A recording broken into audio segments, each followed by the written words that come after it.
13절에서 19절 말씀입니다. 다 찾으셨지요? 그럼 저랑 같이 교독하겠습니다. 신약 56쪽 제 성경은 제가 먼저 읽겠습니다. 또 산에 오르사 자기가 원하는 자들을 부르시니 나아온지라. 이에 12를 세우셨으니 이는 자기와 함께 있게 하시고 또 보내사 전도도 하며 귀신을 내쫓는 권능도 가지게 하려 하심이로라. 이 12를 세우셨으니 시몬에게는 베드로라는 이름을 더하셨고 또 세베대의 아들 야고보와 야고보의 형제 요한이니 이 둘에게는 보아너게 곧 우레의 아들이란 이름을 더하셨으며 또 안드레와 빌립과 바돌로메와 마테와 도마와 알데오의 아들 야고보와 베드로와 하나인 시몬이며 또 갸lut 유다니 이는 예수를 판 자더라. 아멘. 자, 여러분 안녕하세요. 안녕하세요. 전후 좌우에 보시고 잘 오셨습니다. 감사합니다. 300분이 오셨네요. 자, 우리는 오늘까지 사는 동안 당면한 크고 작은 문제들을 해결하기 위한 계획이나 전략 같은 것을 세웠던 경험이 있습니다. 그러시죠? 네? 대답을 좀. 네, 잠언 말씀 중에 이런 말씀이 있죠. 사람이 마음으로 자기의 길을 계획할지라도 그 걸음을 인도하시는 여호와 신이라는 말씀이 우리가 살아오면서 그 말씀이 참 진리구나 하는 것을 체화하기도 합니다. 내가 세운 전략이나 계획이 어그러졌을 당시는 상실감과 좌절로 많이 힘든 시간을 보내기도 하지요. 그러나 훗날 시간이 지나서 훗날 그것이 오히려 그 어그러진 게 그 일이 안 된 게 훗날 나를 살렸다는 것을 깨닫게 되었을 때는 보이지 않는 하나님의 손이 있었고 하나님의 인도하심이었다는 것을 우리는 고백하게도 됩니다. 은혜라고 하는 것은 우리가 어떤 일이 막힘이 없고 술술 맘먹은 것만을 의미하지 않습니다. 물론 은혜에는 그것을 포함하지만 누가 봐도 저 사람이 어떻게 살아내지? 저 사람 저기서 어떻게 일어나? 하는데 그 속에서 그것을 딛고 일어설 수 있었다면 그건 역시 은혜입니다. 죽겠다 하고 죽겠다 하고 죽겠다 하면서도 징징 울면서도 주어진 나의 삶의 자리를 떠나지 않고 지키고 버티고 있었다면 이것은 더 큰 은혜입니다. 예수님께서 오신 것은 잃어버린 양을 찾아 구원하시기 위해서입니다. 또 그 양으로 생명을 얻되 더 풍성히 얻게 하시려고 오셨습니다. 그리고 또 자기에게 맡겨진 그 양떼들 하나라도 잃어버리지 않고 아버지께로 데려가는 것이 예수님의 사명임을 예수님은 알고 계셨습니다. 주님의 이 사명을 성취하시기 위한 전략을 오늘 본문 속에서 발견할 수 있어서 전략에 대해서 아까 잠깐 얘기를 했습니다. 자, 우리 성도님들 오늘 본문 13절 한 절만 읽어주시겠습니다. 읽어주십시오. 시작. 또 산에 오르사 자기의 원하는 자들을 부르시니 나아온지라. 또 산에 오르사. 자, 이 산에 오른다는 표현은 공광복음서에 많이 드러나는 표현입니다. 복음서의 기자들은 무엇인가 새로운 것을 전망하거나 이제부터 새로운 이전과는 다른 새로운 지침이 제시될 때 마치 시내산에서 구약의 시내산에서 모세가 야훼께 계명을 받을 때의 그 이미지를 그것을 연상시키는 상징으로 이러한 표현을 많이 사용합니다. 산에 오르셨다, 산에서 내려오셨다. 이스라엘의 산은 우리가 생각하는 그런 뭐 지리산, 태백산 이런 마운틴이 아닙니다. 이스라엘에 사는 그저 평지보다 조금 높은 봉우리 정도, 약간 평지보다 약간 높은 언덕, 둔덕 정도인데 그래도 그들은 산에 올라가 앉으셨다. 즉 산에 올라가 앉는다는 것은 통치를 의미하거든요. 산에 올라가셔서 이제 이 백성을 위한 새로운 뭘 주신다 이런 거를 표현할 때 이런 표현을 쓰는 것이죠. 그래서 산에서 올라오셨다, 산에서 내려오셨다는 표현을 복음서 기자들은 아주 즐겨서 사용을 했습니다. 자, 주님이 그 전략으로, 주님의 그 사명의 전략으로 하신 방법은 12사람을 불러서 세우신 것입니다. 특별히 이 12를 사도라고 합니다. 사도라는 그것은요, 직접 예수님을 뵙고 직접 그분에게 훈련을 받고 같이 살고 동거동락하고 그리고 결정적으로 주님의 부활을 목격했던 사람들을 사도라고 합니다. 그래서 바울의 전도를 할 때 제일 장애가 됐던 게 뭐였어요? 바울의 사도성이었잖아요. 그래서 서신서를 기록할 때 맨 위에다가 사도된 나 바울은 하고 이렇게 자기의 사도성을 명시한 그 지역은 바울의 그 사도성에 대한 논란이 많은 지역을 갔을 때는 자신의 사도성을 밝힙니다. 근데 그렇지 않은 지역은 그냥 그 사도 얘기를 하지 않지요. 근데 바울이 왜 사도입니까? 예수님이 12제자 속에 바울은 들어있지 않지만 바울은 다메섹에서 예수 믿는 사람들을 잡아 죽이러 가는 그 다메섹 언덕에서 예수님을 만났고 예수님의 부활하신 예수님을 목격했기 때문에 바울도 엄연한 사도입니다. 그래서 자신을 고백하잖아요. 자기 맨 나중에 된 사도라고.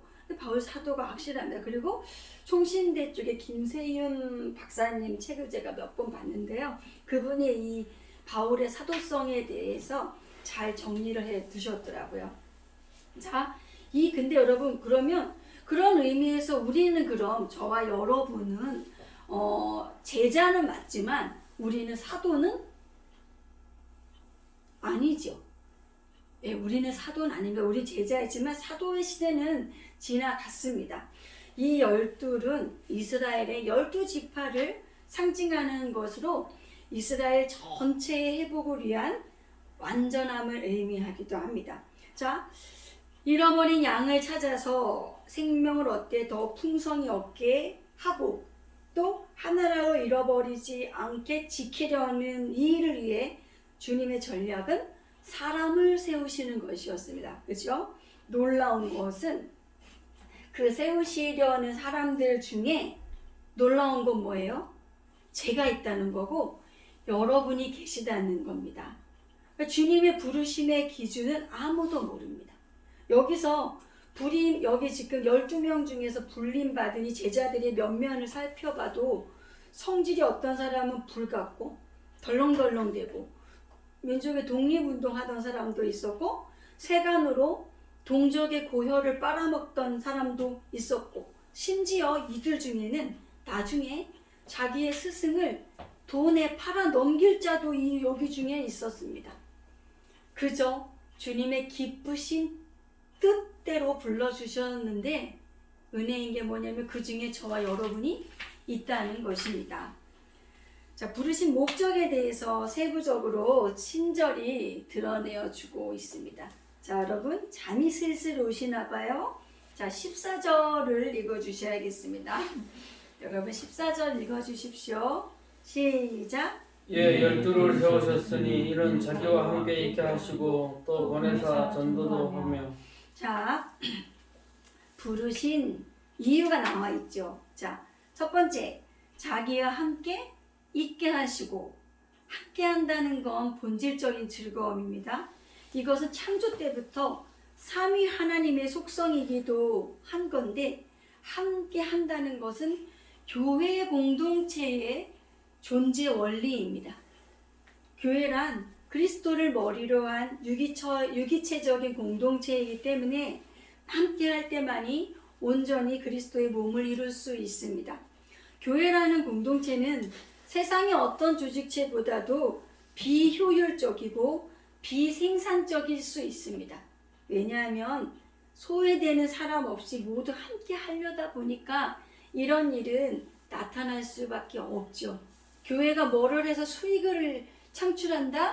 이게 아닌 거죠. 그렇죠, 여러분? 자, 근데 순서를 여러분 잘 보세요. 눈을 14절에 갔다가 눈을 14절을 이렇게 보시면서 순서를 보십시오. 1.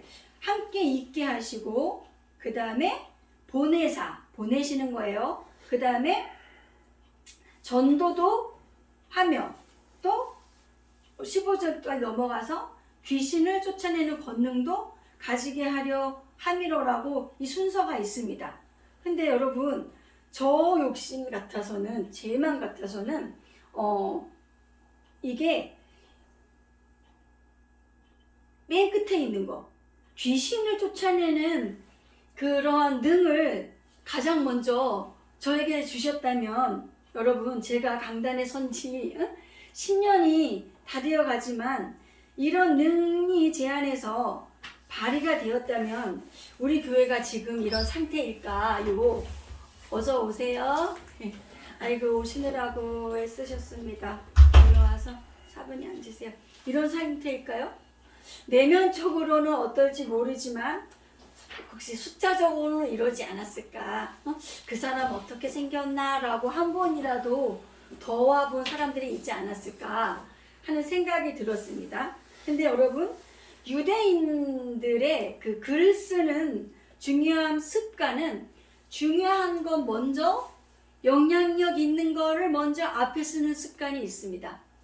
그렇다면 무엇보다도 가장 먼저 되어져야 할 것이 뭐라는 거예요? 네? 네, 자신 있게 함께 있게 하시는 거예요. 함께 있는 거예요. 누구랑?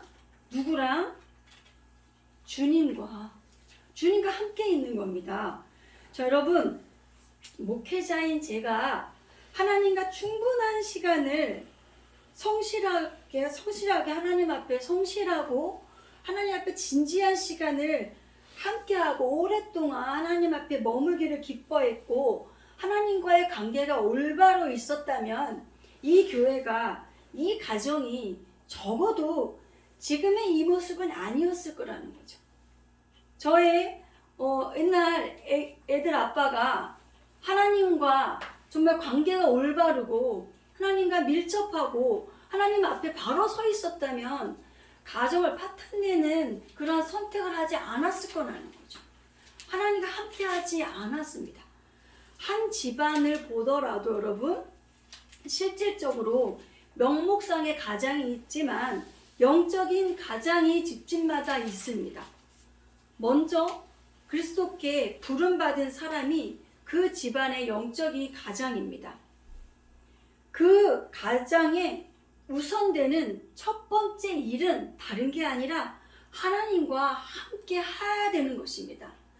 마음과 뜻과 힘을 다해서 힘써서 하나님과 함께 하는 것입니다. 자, 여러분, 생선을 싼 종이에서는요, 생선 비린내가 나죠. 그죠? 향을 싸놓은 종이에서는 뭐가 날까요? 향내가 나죠. 그렇죠? 네. 주님과 오래 깊게 관계한 사람에게서는 그러면 무슨 주님의 향기가 나겠죠. 네. 자, 그리고 나서 주님과 함께 한 후에 그 다음에 보내지는 겁니다. 그 다음에 순서적으로 어디로, 자, 주님이 어디로 보내셔요? 우리를 세상으로 보내십니다. 왜요? 잃어버린 양들이 거기 있으니까요. 주님이 찾아 구원하시려고 하시는 그 잃어버린 양들이 세상에 있으니까요. 자, 이 세상을 향해 가는 당신의 자녀들에게 총이나 칼 같은 무기를 준비시키지 않았습니다. 오늘 아까 찬송에서도 불렀지만 주님이 우리에게 준비시키고 주신 것은 평화의 복음입니다. 주님의 방법은 전도라 하는 방법이었습니다. 자, 고린도전서 1장 21절 누가 빨리 찾아서 이쁘게 읽어주십시오. 고린도전서 1장 21절. 하나님의 지혜에 있어서는 이 세상이 자기 지혜로 하나님을 알지 못하는 고로 하나님께서 전도에 미련한 것으로 믿는 자들을 구원하시기를 기뻐하셨도다. 네, 전도에 미련한 거라고 이제 했어요. 자, 그러면 보내사 함께 있게 하시고 보내사 그다음에 뭐였어요? 전도도 하며죠. 전도. 자, 전도라는 방법은 현대식으로 어깨에 교회 이름이 쓰여진 띠를 메고 전도지를 나눠주거나 아니면 교회 앞에서 지나가는 분들께 차를 대접하거나 하는 그것을 말하는 것이 아닙니다. 여기서의 전도는 분명하게 말씀의 선포입니다. 설교입니다. 그게 미련하대요. 미련한 방법이라는 것입니다. 자, 이 부분에 대해서 이해를 좀 더하기 위해서 잠시 마태복음 5장으로 가겠습니다. 다 같이 마태복음 5장으로 갈게요. 마태복음 5장 여러분 잘 아시죠? 5장에서 7장까지를 우리가 뭐라고 부르죠? 네, 장로님 크게. 산상수훈이요. 네, 산상수훈이라고 5장에서 7장을 부릅니다. 자, 5장 1절 잠깐 읽어주십시오. 여러분이 시작. 예수께서 우리를 보시고 네, 맞아요. 5장 1절. 5장 1절. 네, 맞습니다. 마태복음 5장 1절. 마태복음 5장에서 좋지. 네, 읽으세요. 예수께서 우리를 보시고 산에 올라 아니야? 맞아요. 목자들이 나온지라 저희가 된 다 읽으셨어요? 네. 자, 보시면 여기도 뭐래요, 여러분?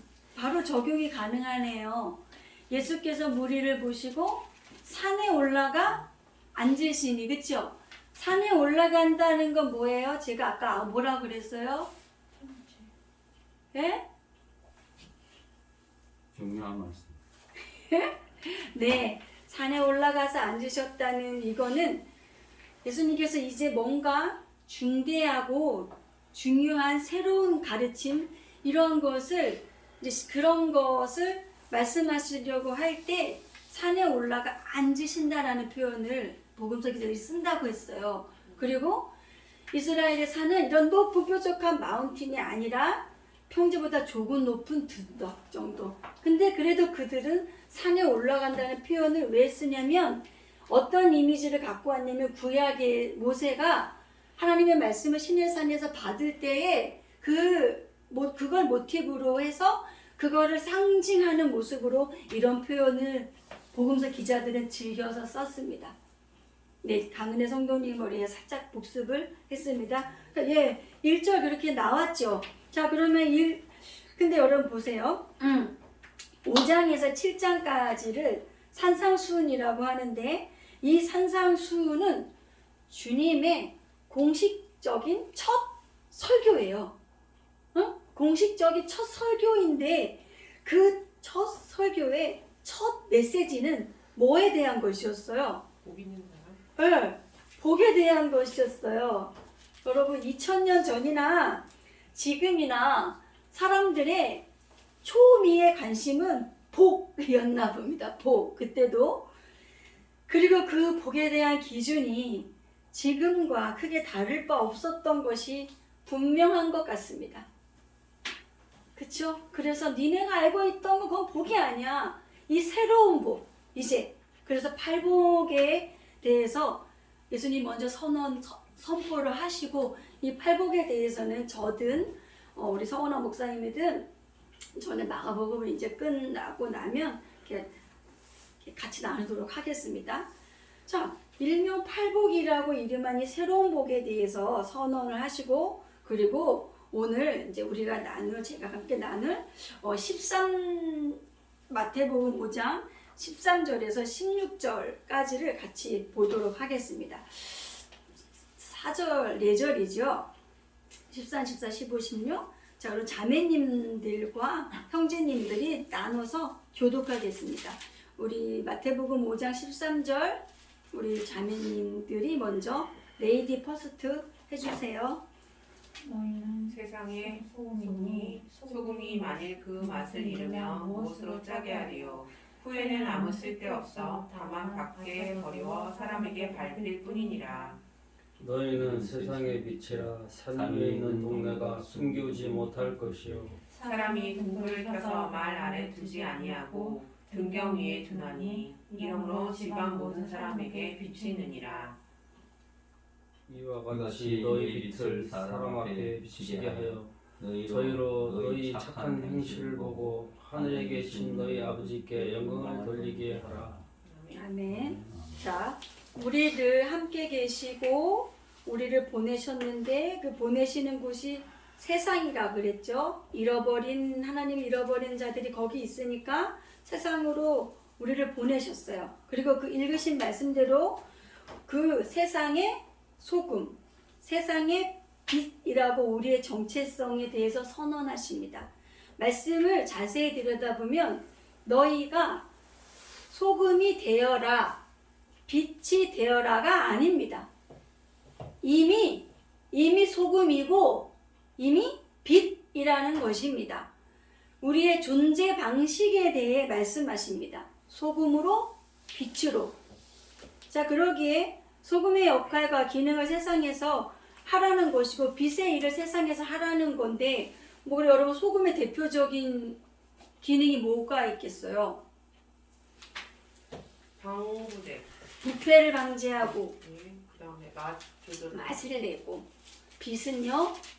빛은 어둠을 발대하고. 어둠을 물리치는 거죠. 네, 좋습니다. 자, 그럴 때 하나님의 말씀을 전하는 이 전도, 설교, 말씀 선포에 힘이 더해지는 건 자연스러운 거죠.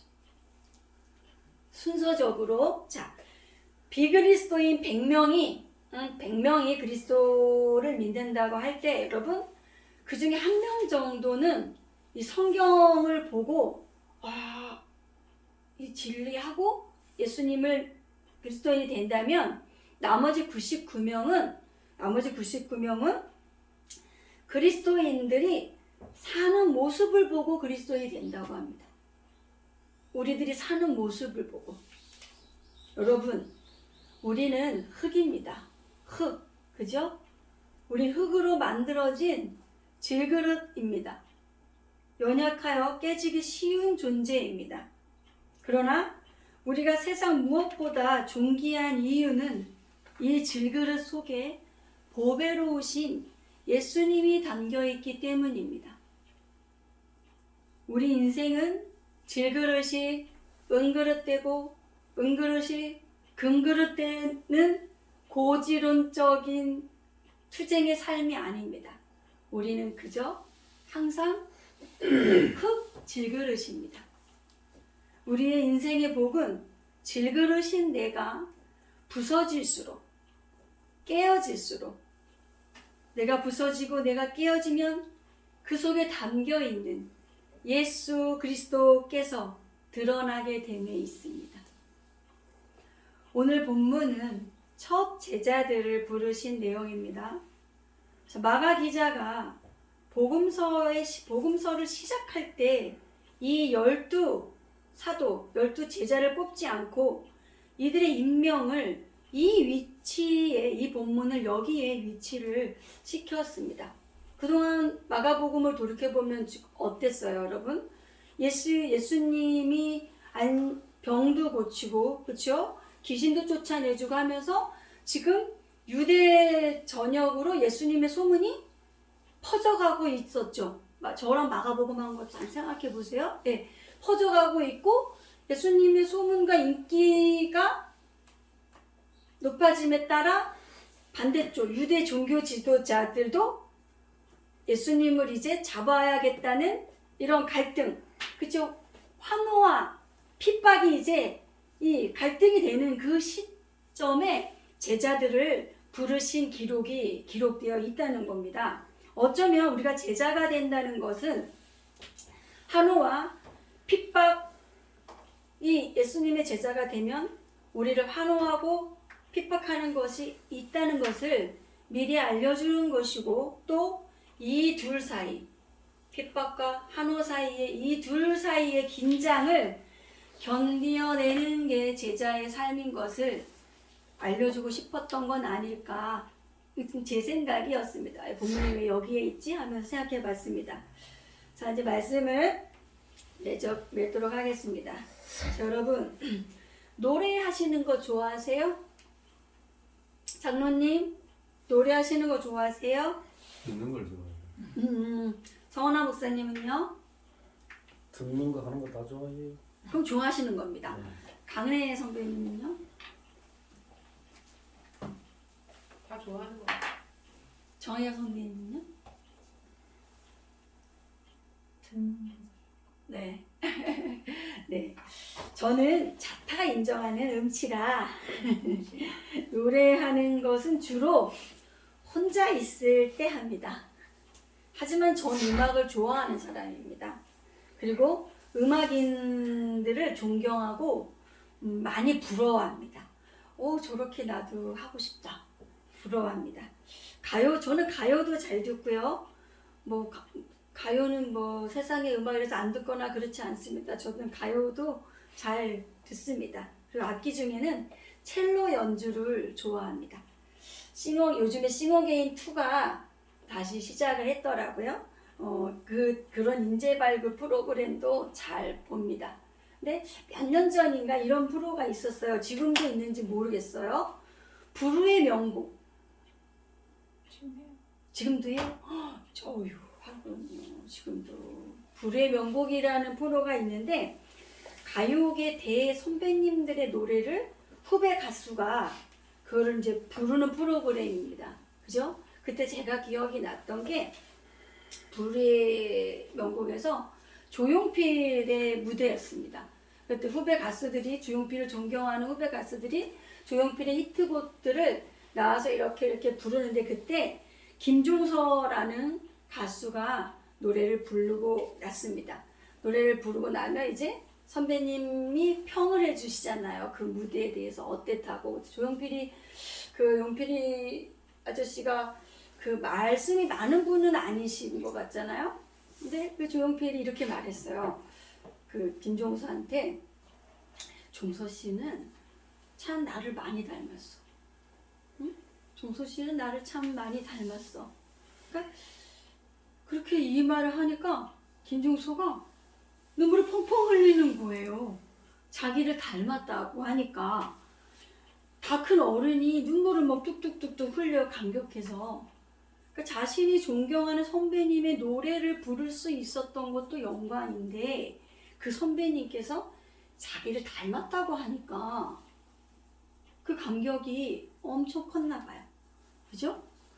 근데 자 그럼 여러분 그 단자인 김종필을 닮자 얘기가 결론이 아니라 오늘 우리들의 결론은 주님께서 저와 여러분에게